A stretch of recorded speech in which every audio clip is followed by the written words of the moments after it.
जय हिंद दोस्तों, स्वागत है आपका हमारे एक नए वीडियो में। दोस्तों अभी भी एक साथ तीन जून से अपडेट्स आ चुके हैं। तो आज के इस वीडियो में हम इन तीनों अपडेट्स को देखने वाले हैं। इन तीनों अपडेट्स किस तरह से हैं और इन तीनों अपडेट्स में आप लोगों के लिए क्या खबर है, ठीक है। तो आप लोग भी यहाँ पे देखने वाले हैं कि एक ऑफिशियल नोटिस और दो ऑफिशियल आरटीआई के रिप्लाई हमारे पास आ चुके हैं। तो इन तीनों अपडेट्स को हम अभी देखने के पहले हम नोटिस को देखेंगे, बाद में हम आरटीआई को देखने वाले हैं, ठीक है। और आरटीआई में कुछ छात्रों के लिए अच्छी खबर भी है, लेकिन बहुत सारे छात्र ऐसे भी जिनके लिए यहाँ पे बुरी खबर आ चुकी है, ठीक है। तो छात्रों को लगेगा कि बुरी खबर, लेकिन मैं उस बुरी खबर को भी अच्छी खबर बनाने की कोशिश करूँगा। कैसे बनाऊंगा अभी थोड़ी देर में आपको पता चल जाएगा, ठीक है। तो दो आरटीआई का रिप्लाई और एक ऑफिशियल नोटिस अभी हम देखने वाले हैं, ठीक है। अच्छा, कुछ के लिए अच्छी खबर, कुछ के लिए बुरी खबर, ये मैंने बता रखा है कि देखो, अगर किसी के लिए बुरी खबर होगी तो किसी के लिए अच्छी खबर होगी, ये तो आपको पता ही होगा, ठीक है। क्योंकि अच्छी खबर तभी बन पाएगी जब किसी के लिए बुरी खबर होगी, क्योंकि आप लोग वेटिंग में छात्र हैं। जब कोई रिजेक्शन, किसी का रिजेक्शन होगा तभी आपको कहीं ना कहीं जॉब मिल पाएगी, ठीक है। तो ये सीधी सी बात होती है।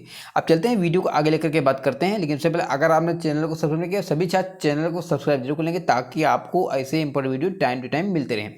अगर आप हमारे टेलीग्राम ग्रुप में नहीं जुड़े हैं तो सभी छात्र टेलीग्राम ग्रुप में जुड़ जाएंगे ताकि आपको वहाँ पे कोई भी इन्फॉर्मेशन आती है तो वहाँ पे जल्दी से आपको मिल जाए, ठीक है। तो चलते हैं वीडियो को आगे लेकर के बात करते हैं, चलिएगा।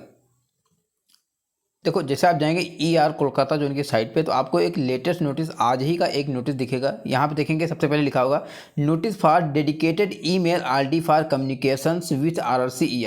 अब इसी से आपको पता लगा होगा कि ये नोटिस किसके लिए है, ठीक है। ये नोटिस है आरआरसी के द्वारा एक ईमेल बनाई गई, उस पर आप लोग अच्छे तरीके से बात कर सकते हैं। इसीलिए इन्होंने कहीं ना कहीं कम्युनिकेशन का एक माध्यम निकाला हुआ है, ठीक है। अगर आप नोटिस को भी रीड करेंगे तो यहाँ पे इन्होंने अपनी ऑफिशियल आरटीआई, मतलब वो ईमेल आईडी बता रखी है कि यहाँ पे आप लोग मुझसे बात कर सकते हैं, जो सवाल पूछेंगे वहाँ पे हम रिप्लाई कर सकते हैं, ठीक है।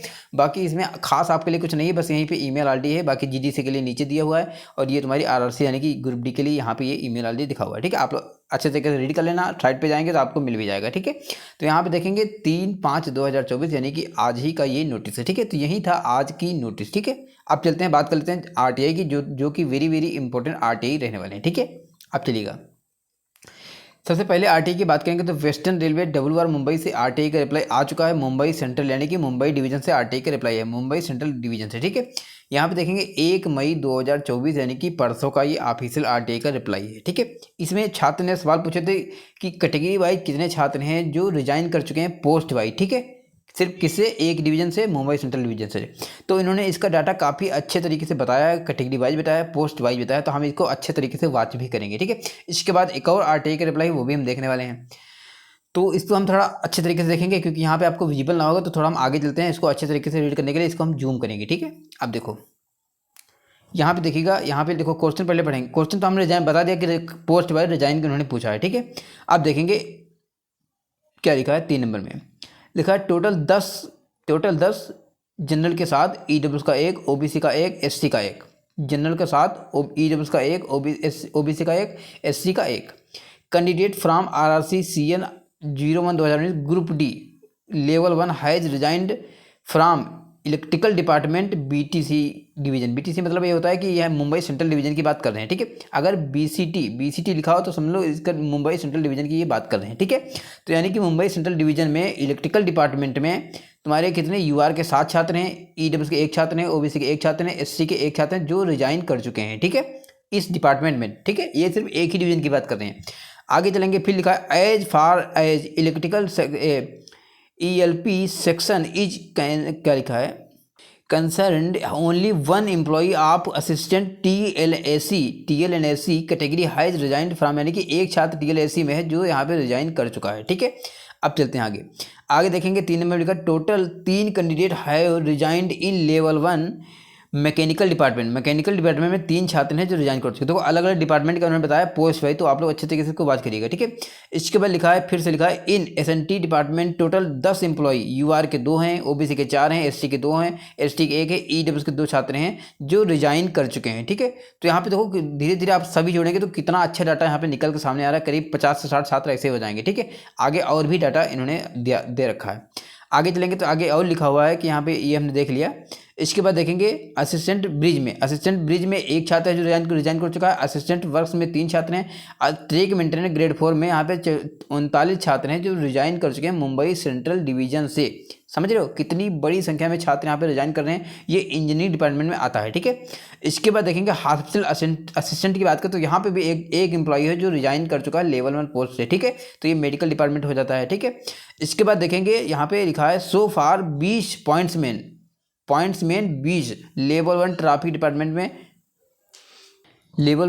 डिपार्टमेंट में 20 छात्र ऐसे हैं जो इसी डिवीजन यानी कि मुंबई सेंट्रल डिवीजन से रिजाइन कर चुके हैं ज्वाइनिंग के बाद में। ठीक है, तो यहाँ पे देखो 20 तो यहाँ पे हो गए किसके, तुम्हारे पॉइंट्समैन के। 39 आपने देखा ट्रैक में ग्रेड 4 के। बाकी आप देखें मोटे मोटे देखेंगे तो 60 से 70 छात्र हो जाएंगे जो रिजाइन कर चुके हैं। आप लोग अपने तरीके से इसको ऐड कर लीजिएगा। ठीक है, तो काफ़ी बड़ी संख्या है रिजाइन करने वालों के, चाहे वो कोई भी आरएससी हो, रिजाइन करने वाली संख्या हमेशा ज़्यादा होती है। और जितने भी छात्र रिजाइन करेंगे वो सारी सीटें एक सीट आपको मिलने वाली, क्योंकि अभी 1 साल ही चल रहा है। देखो ज्वाइनिंग से लेकर के 1 साल के अंदर अगर कोई छात्र रिजाइन करता है तो वो सीटें आप लोगों को मिलेंगी। और अभी तो वही वाला पीरियड चल रहा है। ठीक है, क्योंकि छात्र की ज्वाइनिंग देखो भले ही फरवरी मार्च 2023 में इनका प्रोसेस हुआ था, लेकिन इनकी ज्वाइनिंग कब हुई है, वहीं अगस्त में, सितंबर में, अक्टूबर में ऐसे ज्वाइनिंग हुई है। ठीक है, तो अभी 3-4 महीने हुए थे। छात्रों को कितने ज़्यादा छात्र हैं जो रिजाइन कर रहे हैं। ठीक है, अब चलते हैं दूसरे आरटीआई की बात करते हैं, जो कि थोड़ा बैड न्यूज़ आप लोग बोल सकते हैं उसको। ठीक है, तो चलते हैं, चलो एक और आरटीआई की बात करें तो यहाँ पे सिकंदराबाद जोन एससीआर से एक आरटीआई का रिप्लाई आ चुका है। ये 30/4/2024 का आरटीआई का रिप्लाई जो कि हमारे पास आज छात्र ने भेजा है। ठीक है, तो यहाँ पे देखेंगे, यहाँ पे बोला गया है, सवाल पूछा गया total how many candidate have got empanelment with category wise till date, यानी कि इस डेट तक कितने छात्र हैं जो पैनल में रखे गए हैं। ठीक है,